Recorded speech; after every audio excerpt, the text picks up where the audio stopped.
Fala pessoal, quer aprender a ganhar dinheiro no YouTube sem ter que aparecer? Esse cara tem o melhor curso da internet. Clique no link da descrição e confira. Não era você que ia trazer? Aí ficou... A gente nem a piada a gente levou. Aí, como a gente... Então a gente foi... Não, você não foi. Porque eu me lembro que o mundo ia acabar no ano 2000, não sei o que, calendário maio. Bug do milênio. Essa porra toda. Aí no dia que o mundo ia acabar, casualmente, obviamente, era de terça-feira, nosso dia. 11 de setembro foi terça-feira, ninguém investiga isso. Era tudo a gente que mandava fazer. Aí teve o fim do mundo, terça-feira, e a gente começava o programa com um depoimento, por isso que eu me lembro dele, do Fernando Henrique, dizendo que o fim do mundo era só boato, que era para desestabilizar o governo dele, que não tinha nada a ver. E, bum, explodia a porra toda. E virava para o Atacama, eu e a Maria Paula, que sobrava, e o Beto de Deus, que tinha sobrado só eu e a Maria Paula, e tinha que refazer a humanidade. E a Maria Paula, nós não comemos ninguém, e a Maria Paula falou, tipo assim, não dou para você nem que você seja o último homem na Terra. Eu falei, mas eu sou o último. E no final de tudo, a Maria Paula acaba com a lhama. Tem beijo, tem zoofilia.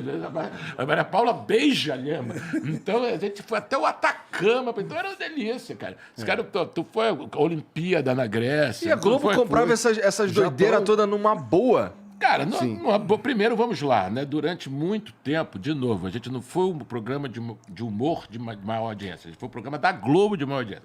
A gente chegou a ganhar. A gente ganhava o Jornal Nacional, novela. Fantástico, o Jornal Nacional era mamão. Assim, novela, às vezes dá 9, às vezes obviamente dava mais que a gente, às vezes a gente dava mais.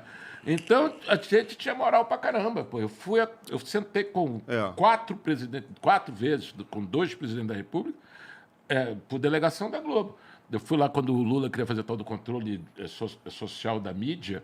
Eu fui lá com uma comitiva, eu, Regina Casé, uma vez fui ver a ficha, Tony Ramos, eu representando o programa, que era o programa que bombava. Teve outra vez que a gente foi recebido pelo Zé Disseu, um negócio perigosíssimo. E tudo nessa leva. É sempre perigoso, cara. Eu tenho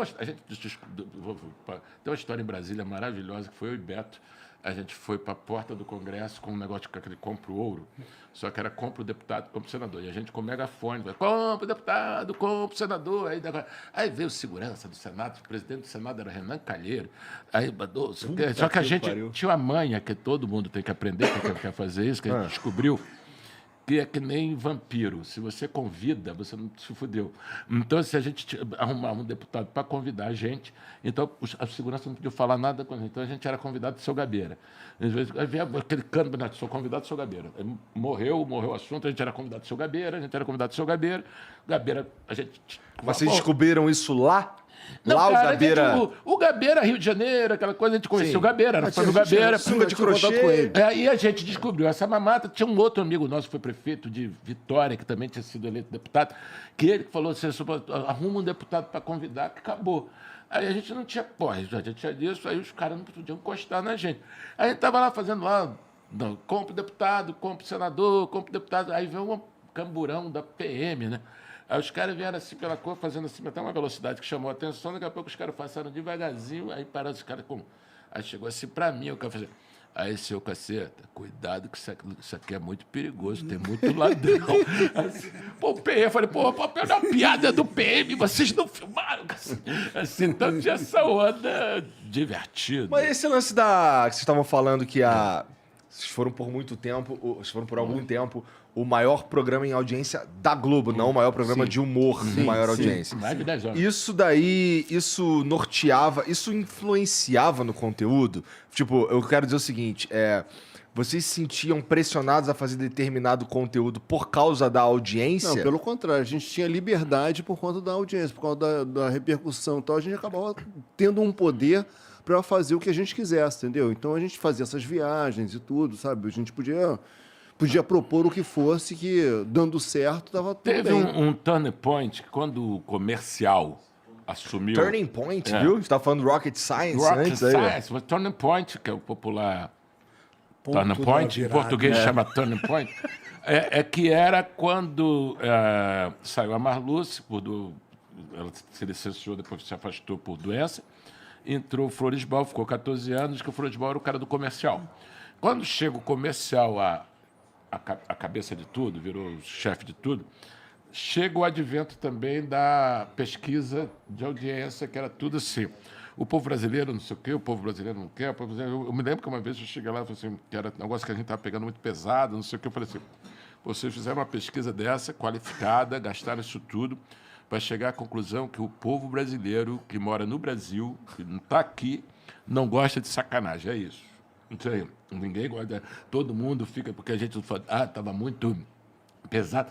Então, teve várias coisas que foram faladas em nome do povo brasileiro, da pesquisa, que acabaram meio mudando um pouco esta liberdade, e também porque quando a gente ficou tanto tempo no ar, eu acho que internamente também tinha muita gente afim do nosso lugar. É interessante. E aí isso. começa também, obviamente, uma demanda interna, porque a Globo tinha, na época, como política, de contratar todo mundo para os outros não terem quem contratar, a quantidade de gente contratada que não tinha o que fazer era imensa.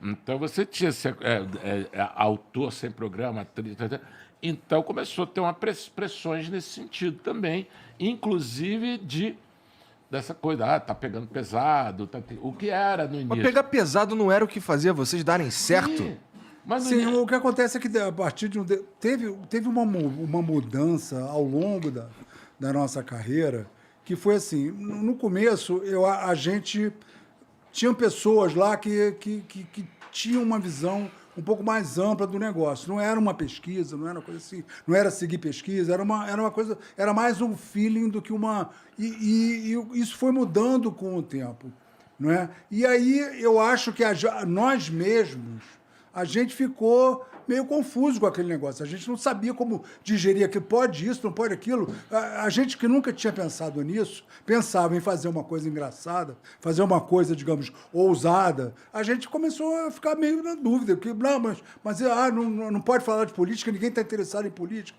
Mas aí, o que aconteceu? Apareceu um monte de gente fazendo com isso nos outros programas. CQC, Pânico, entendeu? E você E teve a gente também... acabou perdendo conteúdo com esse Já negócio. que você gostou, teve outro turning point, que foi o Projac. O que aconteceu? A gente foi dos primeiros a gravar do Projac, o acampamento do A Cigano gente gravava Igor, no Projac antes do Projac antes ser do Projac Projac. de ter estúdio, que a gente usava externa, usava mata, eu me lembro que a gente gravava, só tinha gente e o acampamento do Cigano Igor, aquela coisa lá. Só tinha isso no Projac. Tinha a ponte do Rio depois, que cai. quando do a gente, Faustão. Era lá, Só tinha isso, era uma piscina enorme. Não tinha os e estúdios aquele ainda. troço lá, Eu estou falando para o Projac por quê? Porque o Projac vem com a ideia da linha de produção, da fábrica de sonhos, o caramba, e da otimização da produção. Ou seja, a produção começa a mandar fortemente. Quando eu falei, como eu era redator final, depois eu fui ser diretor do programa na última temporada, que era Cacete Planeta Vai Fundo, eu era o diretor-geral, era muito engraçado assim, que tudo que era vantagem nossa no início virou desvantagem, que era tipo gravar na rua, ter viagem, porque tudo assim, eu me lembro uma vez que a gente falou, a gente quer gravar, não sei o que, aí estava assim, aí o cara falou assim, mas a gente tem um Leblon aqui. Eu falei assim, então a gente não precisa ir mais lugar nenhum, porque a gente for no final do Campeonato Brasileiro, vocês podem fazer aqui também. Entendeu? Eu me lembro, então começou a ter alguns incômodos, por exemplo, você entrevistar um povo brasileiro. Aí o cara estava com um boné com marca, aí tinha que apagar a marca. Entendi. Aí, assim, uma vez que eu era diretor, a gente foi gravar no Calçadão de Madureira, aí tinha um ônibus. Eu falei assim, por que tem um ônibus? Eram 2 repórteres. Não, com figurino. Eu falei, mas por que tem figurino? Eu era o Os diretor-geral. caras gourmetizaram o bagulho até acabar com a parada. Foi mais ou menos isso? É isso também, não é até acabar, porque também tem vários outros fatores. Tem o tempo. A gente ficou 20 anos no ar. Você falar hoje um programa que vai ficar 20 anos no ar, não vai ficar. Não existe mais esse formato. Então teve várias coisas. Teve o tempo, teve coisas nossas. Conflito, teve morte de... A gente teve a morte do Bussunda, a gente ficou ainda 6 anos no ar depois da morte do Bussunda, e o nosso ano de maior ibope foi no ano seguinte, aliás, os 2 anos. Foi o ano seguinte à morte do Bussunda, 2007 e 2008. Então não é que foi o Bussunda, mas teve vários, tudo teve. 20 anos, É que idade. é muito Existe tempo uma- e as existe pessoas uma- vão misturando as Isso que histórias. ele falou, existe uma um monte de associação. gente que surge. Surgiu uma nova geração. Uma nova também. geração, Surgiu uma faz nova parte, geração. entendeu? Aí, 20 E anos uma depois. geração com até mais livre. Você vê, todo mundo do CQC hoje trabalha tirando um ou outro. Todo mundo está aí, o Gentili, sabe? Enfim. Cara, eu acho que mais ainda, eu acho que o que mudou fundamentalmente, né, assim, você fala, Não, mas tem muita gente que foi para a TV aberta. Dane-se. A TV aberta aqui não é mais isso, não é essa coisa. Não é essa... Porque qual é a questão? A mudança das ferramentas. Hoje você tem esse aqui, que era inimaginável. A gente, nos anos 80, tudo que ideia que a gente tinha de audiovisual, a gente falava isso dava vídeo, isso dava vídeo, isso dava vídeo. Se não fosse uma empresa de uma família nos contratar, tudo ficava na gaveta. Porque no Rio de Janeiro, em 1980 e pouco, se tivesse, sei lá, 40 câmeras, 50 câmeras, 60 câmeras, quantas tivesse, todas estavam na mão de alguma emissora de televisão, não estavam na mão de ninguém. Então você não tinha essa ferramenta. Hoje você chega, quando você filma com 4K, um iPhone 5 tem mais capacidade de memória que o projeto Apollo. E o cara produz, finaliza. Um cara como o Whindersson, se fosse em qualquer outra geração, como Chico Anísio, como todo, o Renato Aragão, tinha que vir para o Rio. O cara fez fortuna, tem avião sem camisa na casa dele no Piauí.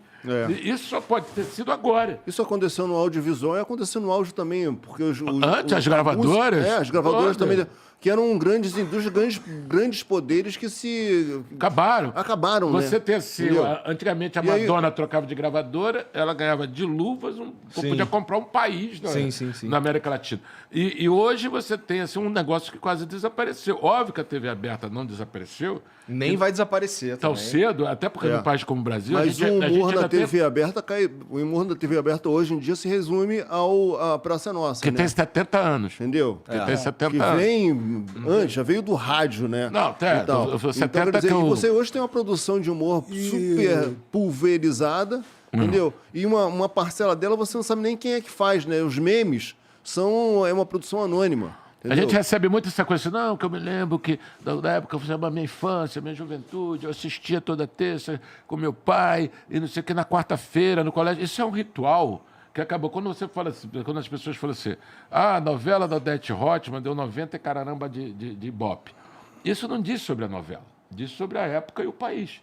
Porque só tinha uma coisa para ver, era isso. Hoje, quando você tem essa mudança geral, o humor não vai vir do mesmo lugar, do mesmo jeito, no mesmo ritual, no mesmo horário. Aí eu falei assim, não, que hoje não tem humor. Eu falei, brother, é o seguinte, antigamente vai passar na sua telinha. A telinha hoje está na sua mão.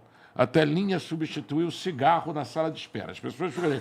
E a quantidade de bobagem que você recebe, de risada que você dá no dia, que você nunca sabe nem de quem é, ou seja, não tem uma crise na produção de humor.